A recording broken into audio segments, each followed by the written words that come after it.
Would you like to see some Roman silver? I've got some Roman silver right here. Alright, unboxing time, and today it's all about the silver denarius.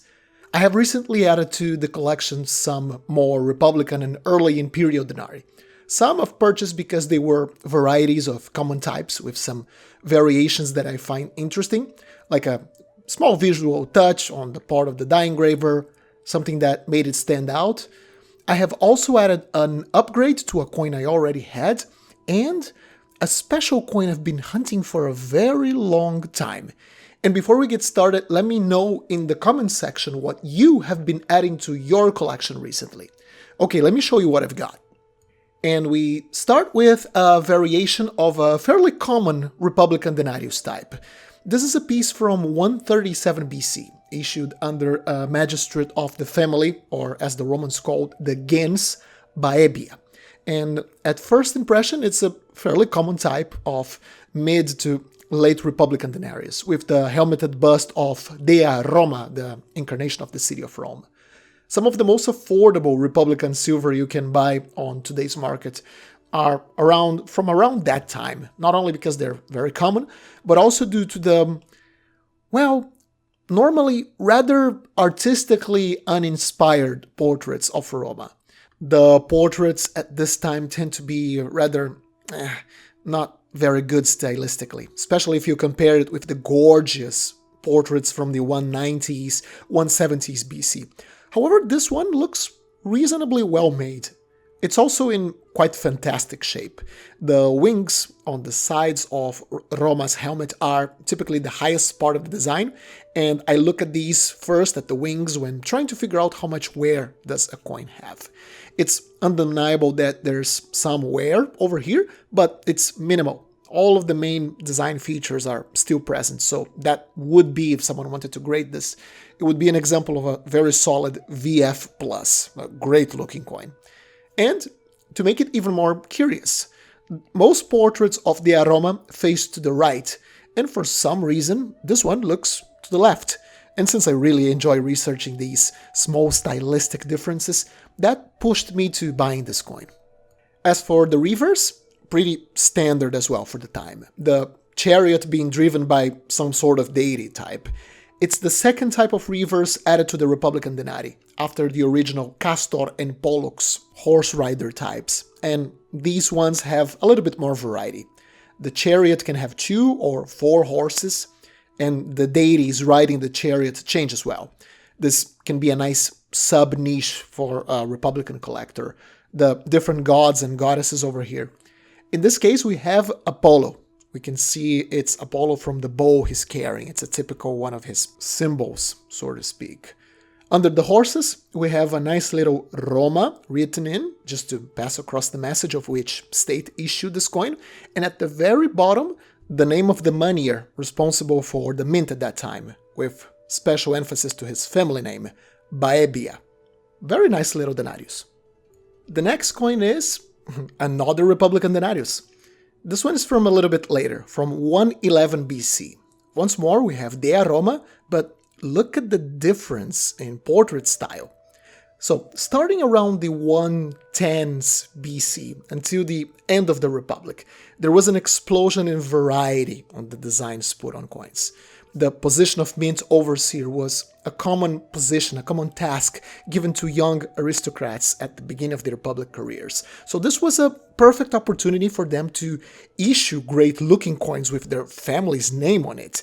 It's like if you had a year to make your own personal propaganda, and everyone would have that propaganda in their pockets.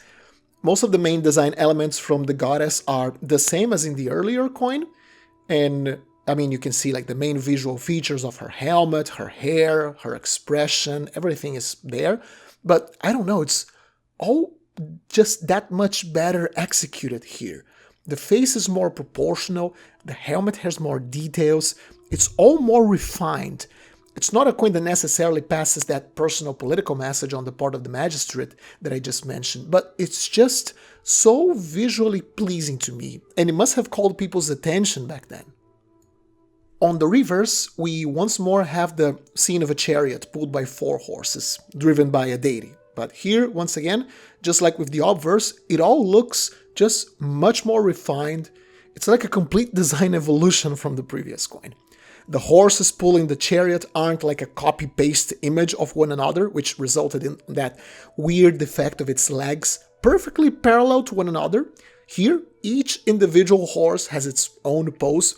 They look in different directions, like if panicking from the sudden dash forward, and the whole scene has a lot more movement to it. In this case, the quadriga is being driven by Victory, although in this example due to a weak strike, right at the area where her head is supposed to be at. It's like if poor little Victory was decapitated. Staying on the chariot, if we pay attention to it, it's not like in the previous coin where it was perfectly to the side of the horses. Here we can see that the chariot is partly obscured by the animal's back legs. So there's a bit of perspective play going on here in this design. That's another major stylistic improvement. It's not very hard to give the idea of volume on coins, especially ancient coins that tend to have such high reliefs, but an actual appreciable perspective, that requires a skilled engraver. And as you can probably tell by my excitement about this coin, I purchased it more as a fan of ancient art and good technique when making art than its historical significance. It's just a gorgeous coin in my eyes. Alright, third Republican denarius of the day. This is a super common type many of you might have in your collections. It was struck in 90 BC during the Social Wars when Rome fought against some of its Italian allies who rebelled, wanting more political privileges and rights as full Roman citizens and like a better position in the overall context of the expanding Roman Republic. By that time, we are well into the late Republican coin design era, and as we can see, the old Dea Roma obverse is replaced by a whole lot of different gods. In this case, Apollo. Lovely young portrait of the god. Apollo is always shown with a very fresh, youthful appearance.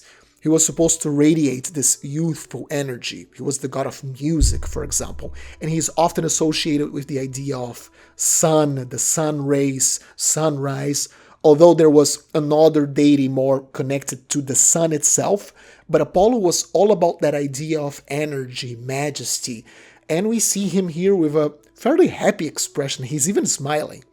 Apart from that, another nice little detail, to the left of his head, we have a monogram with the numbers 10, 5, and 1 together. So a number 16, meaning how much this coin was worth in copper asses, the standard unit of currency at that time. As for the reverse, another very dynamic scene. We have this horse dashing forward with its front and back legs stretched as far forward and back as it could. It is being ridden by a young man, although in this example we can't see him very well due to a die flaw, and he's carrying a palm branch, generally meant to symbolize victory. So it's like if he was dashing with his horse back to Rome to report the victories of the Roman legions over its rebellious allies. This coin is very common today. That's probably because this type was issued in very large numbers, likely to pay for the war expenses. And these very large issues normally have different symbols on them to help the mint masters control the issue and the quality of the coins being made.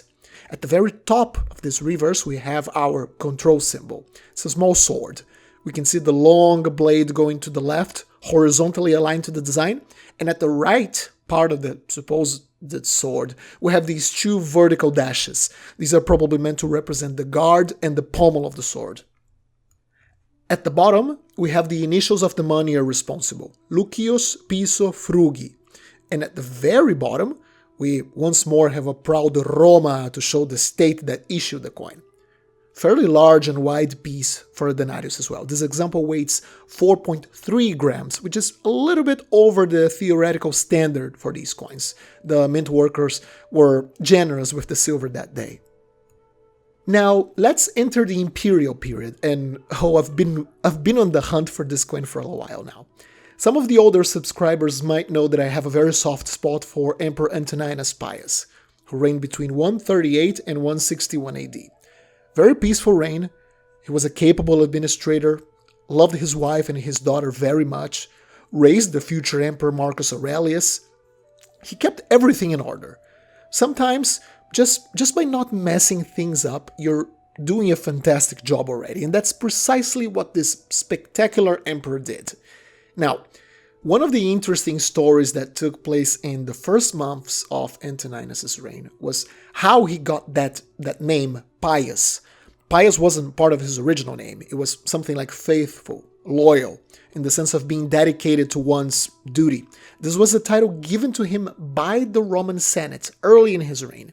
There are lots of theories as for why he received this name. Some claim it was for his defense of Hadrian's legacy against the Senate's moves to erase his memory. They hated Hadrian. Another story tells he was seen helping his elderly father-in-law every single day to get to the Senate and take his seat. Others claim it was for his dedication to taking care of Hadrian in his last months. We might never know, but all evidence seems to indicate this emperor was just such a relaxed man. Like, he was the ultimate chill emperor. Now, there's a select few number of these coins. They're rare today, and when they show up at auction, they tend to go for a substantial sum of money. I mean, substantial for an Antoninus Pius coin. He's criminally underappreciated.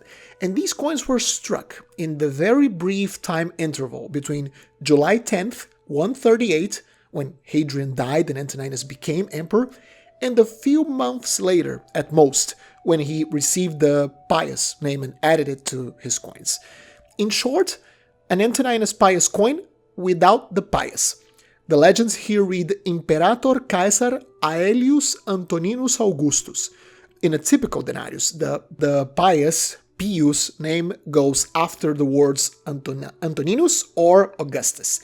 This might sound trivial for some people, and you know what, it might be trivial, but as time goes on and you develop a taste for certain types of coins, it's natural that you will get that itch to assemble a more refined subset of coins that you really like. And little details like these are what makes collecting fun, that highly planned preparation of a collection that has your personal touch in it. On the reverse, we have an image of Minerva, the Roman interpretation of the Greek Athena. Lovely long dress she's wearing. We can even see the engraver put some decorations in the shape of some dots at her chest area. On her outstretched hand, she holds a palladium, a small statue that was placed on her temple, and on the other side of her body, her good old shield and spear right next to her. As for the legends, Pontifex Maximus, Tribunicia Potestate, Consul, we can also make out this is a year 1 coin because of the titles on this reverse. All of the titles don't have a number going after it, which indicates Antoninus was holding these offices for the first time, therefore his first year as emperor. Apart from being an important coin in my collection, I got it for a very reasonable price, probably because I knew how special this coin was and maybe the seller did not. Well, knowledge is its own reward, and it pays well to know about coins. So, lucky me, I guess. And finally, for the last denarius of today, let's look at this piece struck between 180 and 183 AD for Empress Crispina. She was the wife of Commodus, the son and successor of Marcus Aurelius, and his biggest mistake. How could someone as wise as Marcus Aurelius pick Commodus as a successor? Anyways, Crispina here. She was the wife of Commodus. Apparently, she wasn't particularly influential over her husband. Some records describe her as graceful, but a bit naive and politically inept, so she was mostly there to give Commodus a few sons and possible heirs to the empire, which she failed to produce. We don't know if she managed to even have kids. She might have had them, but infant mortality was so widespread at that time that it could perfectly be the case that all her offspring with Commodus just did not survive its first months. So here in the obverse we have this nice little portrait of Crispina. She looks rather cute, with a nice hairstyle. It looks like she had long hair, but it was all tightly tied together, and there's even a braid at the front part of her face going down the side of her head. There's quite a bit of detail put on that portrait. The legends are pretty short and straight to the point, as women do not hold any official titles other than being the wife of the emperor, so it reads Crispina Augusta. On the reverse, which might look kind of weird for those of you not used to Roman coins, there's this massive square thing here. Well, that's an altar. The engravers weren't very inspired when making this one, I gotta be honest. I've seen some better altars before with some decorations or anything that would make it stand out. This one just looks like a freaking square. What was the utility of these altars? Well, to conduct religious ceremonies and to make sacrifices to the gods. We can see a little flame, a little bit underdimensioned at the top of the altar. That's where the offerings would be burned as they were offered to the gods, as I've mentioned. So Crispina had issues with giving Commodus an heir, and that's exactly what we have here, a request on the part of Crispina to the dies genitalibus, that's what's written on the legends, the gods of creation, to grant her the blessings of creating offspring. Sadly, it did not happen, and Crispina ended up being yet another exiled victim of Commodus. She was sent to Capri in 191 AD, where the poor woman died under suspicious circumstances. A bit of a sad coin, really. A naive girl, not well versed for politics, thrown in a dangerous life under the unstable Commodus. Well, let's all honor the memory of poor little Crispina here. And here we have it. 5 lovely little coins. I hope you enjoyed this quote-unquote unboxing. Make sure to leave a like and subscribe if you did. Happy collecting, and I'll see you soon.